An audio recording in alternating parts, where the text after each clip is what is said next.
પાટણ શહેર સહિત સમગ્ર જિલ્લામાં ઈદે મિલાદુન્નબીની ઉજવણી કરવામાં આવી હતી. હઝરત મુહમ્મદ સાહેબના જન્મદિન નિમિત્તે હજારો મુસ્લિમ બિરાદરો જુલુસમાં જોડાયા હતા. આ ઉજવણી દરમિયાન કોમી એકતાનું વાતાવરણ જોવા મળ્યું હતું.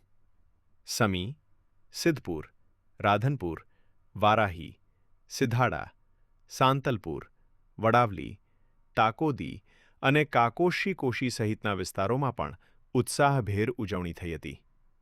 વહેલી સવારે મસ્જિદોમાં મિલાદ શરીફ અને સલાતો સલામ પઢવામાં આવ્યા હતા. ત્યારબાદ બાલ મુબારક અને કદમ મુબારકના દર્શન યોજાયા હતા.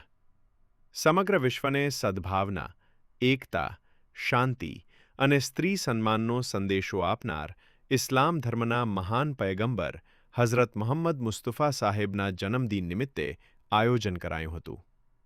પાટણમાં ઇકબાલ ચોક યંગ કમિટી દ્વારા ઇકબાલ ચોક ખાતેથી પરંપરાગત રીતે ભવ્ય જુલુસ શહેરના રાજમાર્ગો પર નીકળ્યું હતું. આ જુલુસમાં બોકરવાડા, ટાંકવાડા અને કાજીવાડાના જુલુસ પણ જોડાયા હતા. શહેરના મોટા ટાંકવાડા પાસે હિન્દુ મુસ્લિમ રાજકીય અને સામાજિક આગેવાનોએ જુલુસનું સ્વાગત કરીને કોમી એકતાનું ઉદાહરણ પૂરું પાડ્યું હતું.